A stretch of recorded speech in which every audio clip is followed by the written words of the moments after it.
Bien, pues quería compartirles algo que puse en el blog justamente hoy, en el blog que tenemos sobre filosofía de la técnica y la tecnología, y que titulé, un post que titulé Gran historia de la filosofía.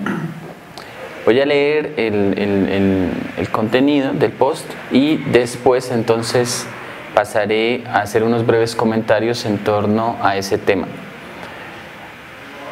En una breve imagen, sí, que ustedes verán, planteo la gran historia de la filosofía, o lo que denomino la gran historia de la filosofía. En pocas palabras, hasta el siglo XIX la filosofía fue filosofía política, esto es, ética o moral, con una perspectiva naturalista, o en términos más conocidos para nosotros, la vieja metafísica. Entre los siglos XIX y XX, la filosofía se especializa y da forma al pensamiento contemporáneo, y se especializa en 5 áreas.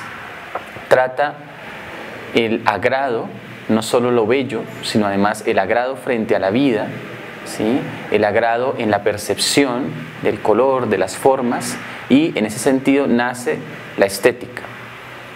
También trata las formas de representación, las formas de imaginar las cosas o de entender las cosas como algo dado, una realidad puesta allí. Eso es fenomenología. También aborda los elementos de la razón o constitutivos de la razón. Y en este sentido la lógica. La lógica no nace con Aristóteles, la lógica no nace con la dialéctica, la lógica no nace allí. La lógica nace cuando existen teoremas y postulados que nos permiten operar en funciones la razón humana. Y esa operación en funciones de la razón humana es no otra cosa que la lógica. También en esa época nace otra especialidad, y es el lenguaje. Y esto especialmente porque se da un fenómeno, y es el pasar definitivamente de una tradición oral a una tradición escrita. Y el pasar a lo escrito nos hace detenernos en los signos, en los símbolos, en esa facultad que nosotros tenemos de representar el mundo a través de signos, ¿sí? Que no es otra cosa que el lenguaje. Esa es la cuarta especialidad que hacemos en filosofía. Y la última es cuando empezamos a abordar la ciencia. Por eso no hay epistemología antes del siglo XIX, simplemente porque no hay ciencia. La ciencia nace a finales del siglo XIX y principios del siglo XX. Esa ciencia que nosotros conocemos con un método estricto del desarrollo, con una clasificación, con unos propósitos concretos, nace justo a finales del siglo XIX. Lo otro es que historia de las ideas, ¿no? Pero es una historia de las ideas en una perspectiva claramente política. Además de esto, la filosofía contemporánea se centra en el sujeto y por tanto permite la aparición de la ciencia por una parte y de la sociedad abierta por otra parte.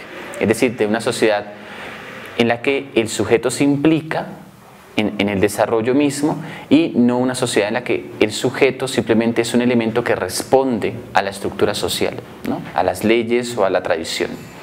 Ahora, en nuestro tiempo, en el siglo XXI, he querido agregar un componente adicional, algo que caracteriza la filosofía que he tratado de enseñar desde hace varios años y que tiene su curso en nuestras sesiones de filosofía de la técnica y la tecnología aquí en Vertisub, que es la teoría del artefacto, del invento o del ingenio. En ese sentido, nosotros tenemos entonces, digamos, 5 elementos que dominaron los últimos 100 años, pero hay un elemento que se ha agregado en las últimas décadas y que le podríamos decir es el elemento que caracteriza la filosofía del siglo XXI, y es justo el tener ante nosotros una teoría del artefacto. Claro, esto es bastante fuerte. ¿Qué implica decir que la filosofía hasta el siglo XIX y todos los grandes pensadores de Occidente, ¿sí?, fueron pensadores que lo único que hicieron y lo único que bien elaboraron, además que lo hicieron bien, lo hicieron bastante bien, es elaborar teorías éticas o teorías morales? A la ética y a la moral ellos sumaron algo que fortaleció durante las eras, durante los siglos, su estructura, la estructura de pensamiento. En el caso de la visión grecolatina, a la ética ellos sumaron una perspectiva del arte desde el punto de vista de la retórica. La retórica fue el amigo de los discursos, la retórica fue el amigo de la ciencia, la retórica fue el amigo de todas las áreas del conocimiento. Es decir, el saber hablar, el saber declamar, el saber expresar las cosas, Tanto así, uno podría pensar que incluso muchas veces lo que se evaluaba en una persona y lo que muchas veces se valora en una persona es su capacidad para hablar bellamente más que lo que está propiamente diciendo, ¿sí? Entonces ese carácter que nosotros aún mantenemos es un carácter que dominó durante mucho tiempo en una tradición que fue claramente oral. La escritura se descubrió supuestamente hace unos 5000 años, pero en realidad el habla siguió dominando hasta hace solo unos 2 o 3 siglos. El habla dominaba plenamente en la cultura. La voz de las personas, la voz del padre, la voz del profesor, la voz del líder religioso, la voz del gobernante, era la voz que imperaba. Y frente a ese imperio de la voz, frente a ese imperio de la palabra, pues necesariamente había una estructura que tenía que ser política, porque la voz que impera habla justamente del dominio, de la sujeción que debe existir al habla, a la oralidad, a la palabra que se transmite. Entonces, bajo esa perspectiva, las teorías del pensamiento que de alguna manera hicieron caso omiso de ese hecho que nosotros ahora estamos viendo, que estamos apreciando, y que yo con este post quería hacer ver, o quería traerlo aquí a nuestras sesiones. Todas estas teorías que hicieron caso omiso, pues fueron teorías que necesariamente iban a tratar de lo político, su visión iba a ser solo política. Piensen en la visión, por ejemplo, del cosmos, de la naturaleza. ¿Por qué hasta el siglo XV la visión que tuvo la tradición grecolatina era que el universo tenía que ser finito, que tenía que ser controlado, que tenía que ser percibido? No podía ser infinito, no podía ser caótico, no podía ser desordenado, tenía que ser armónico, como la palabra, como el lenguaje. O sea, era un universo ¿qué? Musical finalmente, armónico, ¿verdad? Determinista. Esta perspectiva es no otra cosa que una perspectiva claramente política. La visión del alma en Platón, la visión del alma en Aristóteles, lo que muestran es que es su visión de la política, ¿sí? Casi todos estos pensadores entonces hacen eso. Es decir, si pudiéramos trazar una imagen que represente en pocas palabras este monismo naturalista de la tradición grecolatina, este monismo político de la tradición grecolatina, pues sería simplemente un círculo. Y el círculo representaría a perfección lo que allí se hizo. ¿Qué pasa en la modernidad? La modernidad simplemente a ese círculo le traza una línea que lo divide y genera no un monismo naturalista, sino un dualismo naturalista. En ese dualismo naturalista ya no es la ética, es decir, no es el saber político que quiere traerse la naturaleza en sí misma y anclarla a la sociedad. La sociedad debe ser una imitación, debe ser un reflejo de la naturaleza, sino que aquí se ha separado. Entonces esa separación implica la creación de dos polos, el polo de la sociedad, ¿sí? O el hemisferio de la sociedad y el hemisferio de la naturaleza. Y esa separación implicaba que la ética ya no podía ser una realidad en el marco de las discusiones de la sociedad, es decir, no podía haber un carácter natural que se expresara en las sociedades, porque lo que existía era una forma de ser en cada sociedad. Y entonces no podíamos hablar de ética, sino teníamos que hablar de moral. Y entonces la moral o la filosofía moral, de hecho las cátedras sobre filosofía moral nacen en las universidades modernas. Y la filosofía moral hasta el día de hoy en muchas universidades se dicta esa asignatura así, tal cual, con ese nombre. Ya no era la antigua historia natural, ya no era la física, ahora era la filosofía natural. ¿Y entonces por qué? Porque estaba el otro polo. Entonces la filosofía moral y la filosofía natural. La una, entonces, la política desde la perspectiva de la tradición, de la cultura, de las naciones, la defensa de las naciones, y por otra parte, la naturaleza desde la perspectiva mecanicista, que es la visión de la filosofía natural. Filosofía natural y mecánica son exactamente lo mismo. El universo está determinado, el universo debe ser percibido, es cognoscible, el principio de razón suficiente atraviesa esa perspectiva. Lo que desconocemos ahora lo conoceremos en un futuro, y ese conocimiento va a ser un conocimiento no incierto, ¿sí? No indeterminado, sino va a ser un conocimiento perfectamente logrado y perfectamente acabado, ¿no? Entonces ese espíritu positivo frente a los logros de la razón muestra claramente una perspectiva política. ¿Cuál es esa perspectiva política? La perspectiva de los nuevos estados, de las naciones-estados que nacen en la modernidad. Entonces, ¿por qué dos polos? Porque justo la modernidad se caracteriza en la política por la discusión entre las antiguas naciones ancladas en su visión de la ley natural y los nuevos estados, en los que empieza a primar otro tipo de fenómeno. La tradición oral va a encontrar un rival en la imprenta de Gutenberg y en los sistemas de escritura y la entrada de las lenguas vernáculas, y es la escritura. Entonces la escritura va a empezar a pelearle a la tradición oral su primacía, como las formas, la nueva forma del Estado, ¿sí? bajo la ley social, ya no bajo la ley natural, bajo la ley positiva y ya no bajo la ley natural, le va a empezar a pelear, ¿sí? a la tradición este tipo de cosas. Esa visión dualista va a caracterizar a todos los pensadores, todos van a hablar justamente eso. Entonces el declive del término alma, por ejemplo, es así: el alma solo se puede mantener cuando tú crees en una tradición oral, cuando crees que la palabra es sagrada. El alma solo se puede mantener ahí. Cuando el alma se pierde es cuando tú pasas a la escritura y aparece la mente. Es decir, aparece este conjunto de signos, de elementos simbólicos que tú puedes fijar. Pero estos dos, ¿sí? que eran terriblemente nocivos, y bueno, menos mal que no nacimos en ninguna de estas épocas, ¿sí? sino que nacimos en la época más interesante de la historia, que es esta que nosotros estamos viviendo. En nuestro tiempo surgieron otros elementos. Esa especialización que nos mostró que existen diversas formas de abordar las cosas, diversas formas de entender la realidad. Pero ¿quién descubre esas formas de entender la realidad? Nosotros las descubrimos, los sujetos, los individuos, las personas. Detrás de todas las teorías está no la naturaleza, no la verdad, no el conocimiento en sí mismo, sino una persona, un ser humano de carne y hueso, con sus falencias, con sus errores, con sus virtudes, con sus sueños, con todo lo que quiera desear. Entonces, lo más importante no es la especialización que se da de estas áreas, de que ahora estudiamos el lenguaje, la razón, la ciencia y demás, y que lo estudiamos de manera independiente, de que nace ese estudio objetivo de la realidad. No, eso no es lo más interesante. Lo más interesante es que todo eso confluye en nosotros. Lo más interesante es que todo eso confluye en los sujetos. El sujeto, la persona, el individuo.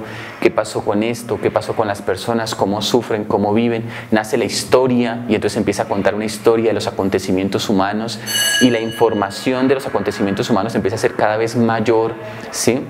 que cualquier otra época de la historia. Pero nuestro tiempo, que les decía ahora, es el más interesante de todos, tiene algo maravilloso, y es esta teoría del artefacto. Claro, artefacto suena como artilugio, como artificio, como una cosa que es mágica, ¿no? que aparece de la nada. Pues resulta que eso es lo que nosotros hacemos. Es decir, antes el mundo era sumamente grande para nosotros. Antes el mundo era nuestro techo mismo, pero ahora no lo es. Cuando algo se vuelve tan pequeño, empieza a ser monótono, empieza a ser aburrido. ¿Y qué hacemos nosotros frente a lo monótono y frente a lo aburrido?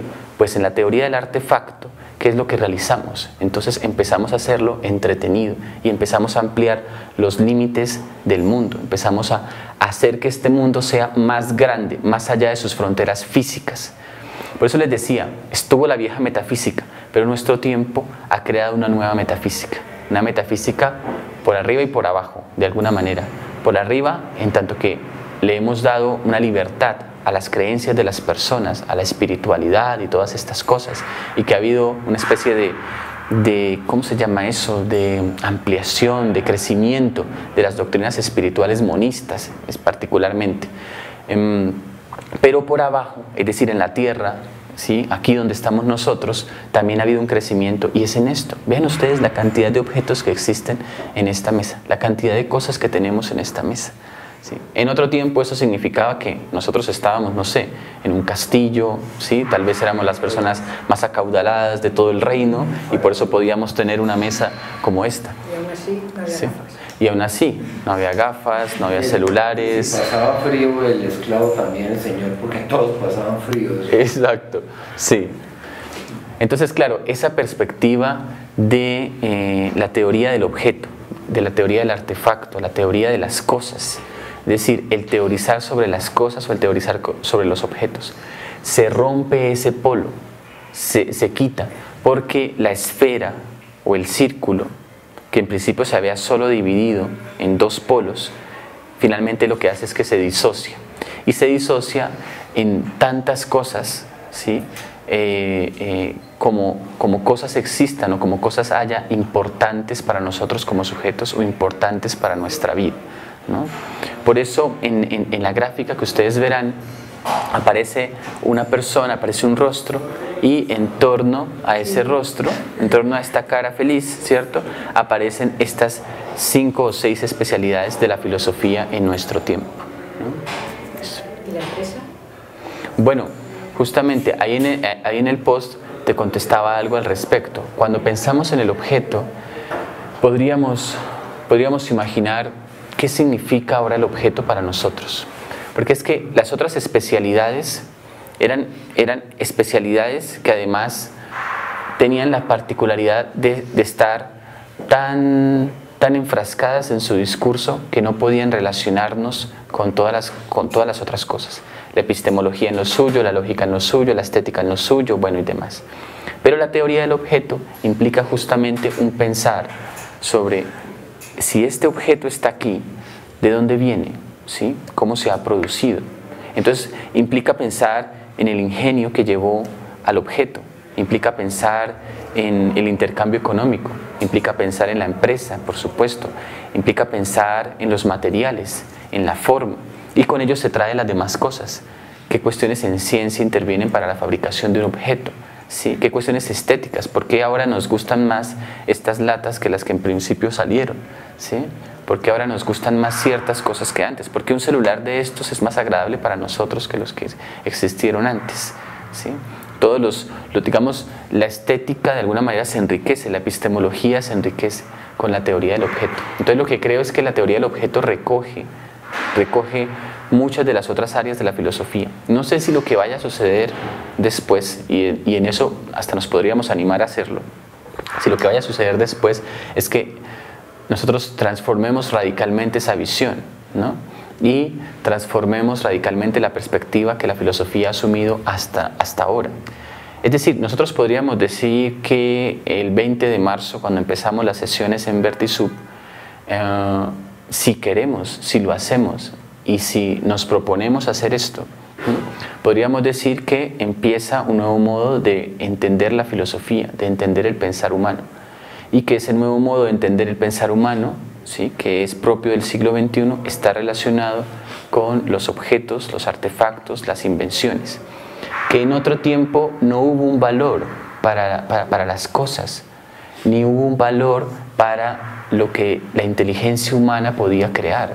No hubo un valor para eso.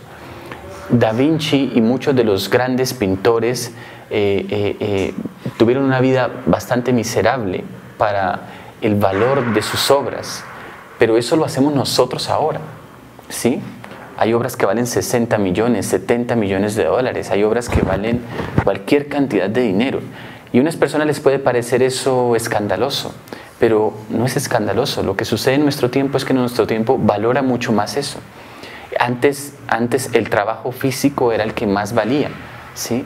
Pero ahora el trabajo intelectual ha adquirido un valor más que en cualquier otra época, ¿sí? Vean ustedes lo que pasa con una persona que hace una aplicación. ¿Cuánto le cuesta hacer una aplicación? Muchas de las aplicaciones más famosas son casi que casos fortuitos, ¿no? Y sin embargo, estas personas se llenan de dólares, ¿no?, de millones de dólares en breve tiempo. Nosotros valoramos mucho ese conocimiento, el entretenimiento, ¿sí? Ser inteligente tiene que ver con eso, con saber entretenerse, con saber disfrutar la vida, ¿sí? Justo el disfrute de la vida es lo que muestra que esta sociedad es más inteligente, no por todas las cosas que tecnológicamente podemos hacer, porque tendríamos grandes construcciones, grandes mecanismos, pero si en nada nos hacen felices, pues sería totalmente absurdo y estaríamos nuevamente retrocediendo a una gran pirámide que solo sirve para enterrar una momia, ¿no?, y dejarla allí, ¿no?, que además no se pudre y nosotros sí pudriéndonos fuera, ¿no? Entonces, esa perspectiva de nuestra relación con los objetos, no fabricamos objetos para adorarlos, ¿no? No fabricamos objetos para que nos sobrevivan, no fabricamos nada de eso, fabricamos objetos para ser felices y hacer el mundo y la vida más cómoda de lo que ahora la tenemos. Entonces, por eso creo que la filosofía o el pensar tiene que cambiar, se tiene que transformar, y esa transformación de la filosofía puede nacer en lo que nosotros estamos haciendo. Si ustedes miran en la literatura, no existe ninguna teoría en torno a los artefactos, ¿no?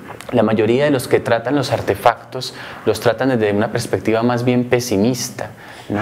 Anclada en la antigua filosofía. El mismo Baudrillard en su sistema de los objetos es claramente pesimista, ¿sí? Tal vez Michel Serres es un filósofo más feliz en sus apreciaciones de las cosas, ¿no?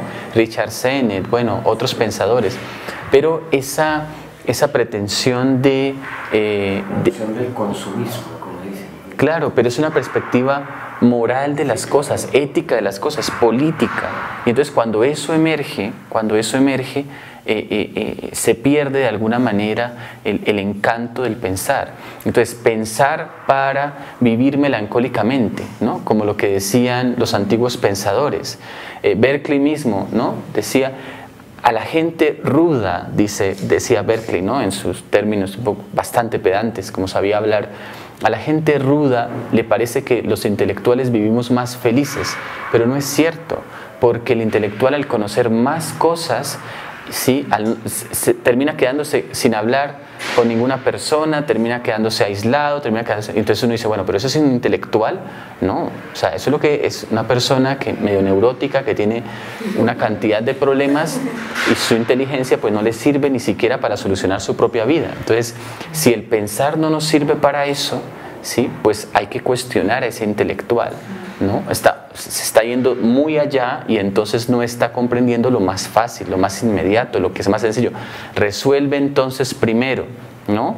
Estas cosas, ¿sí? Come, ¿cierto? Vive, disfruta, habla, ¿no? Y ya después te encargas de otras cosas más allá, si es que hay algo más allá de lo que podemos vivir, que suena bastante absurdo. Entonces, nuestra época, al acordarse del sujeto, se acuerda de eso, se acuerda de que el vivir es lo primero frente a las cosas. Y dentro de ese vivir, pues están justamente los objetos, los artefactos. No había economía antes, ahora hay economía, y la economía hace la vida más feliz, más interesante. La competencia en ese nivel, en el nivel intelectual, en el nivel de los deportes, ¿no? En el nivel de todas las cosas. O sea, que las guerras se trasladen, por ejemplo, a los campos deportivos, que la competencia se vaya allí, eso es un avance inmenso. ¿Cuándo nacen los Juegos Olímpicos contemporáneos? Hace 100 años. O sea, nosotros cambiamos la concepción del juego, ¿sí? La transformamos en el deporte, y al transformarla en el deporte hicimos del deporte un modo de vida, pero también un modo de entretenimiento y de disfrutar las cosas. Entonces, claro, vemos con nostalgia lo anterior, pero ¿de dónde lo vemos? Desde la ética y desde la moral. ¿Quién arregló la política? La economía. ¿Quién arregló la política? Los objetos. ¿Quién arregló la política? El arte, ¿no? ¿Quién nos hace vivir en una ciudad con agrado?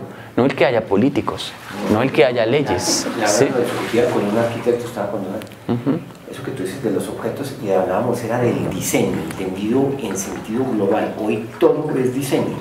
Entonces me decía él, la antigua arquitectura era una arquitectura planteada, lo que tú decías, con categorías morales y sociales. Y entonces tú tenías que tener una arquitectura muy grande, pero los muebles eran incómodos, eran muy lindos, pero hoy puedes tener un apartamento de 12 metros cuadrados y si está bien diseñado, vives como un príncipe. Además, porque cada objeto, el estilógrafo, el plato, la cuchara, es una cosa bonita que da gusto vivir en eso y con eso. Antes no, era todo muy lujoso, no sé qué, pero eso no es humano. Exacto. Sí, pues eso, ¿no? Como siempre, al final de las breves conferencias que estamos teniendo, pues está la invitación a que todos nosotros nos sumemos a eso, que es posible que de esto que parecería ser tan pequeño, ¿sí? Esto que es tan pequeño, aún en el número de personas que conocen, es claramente interesante a la luz de las discusiones que se están haciendo en este momento en la filosofía y en el pensar.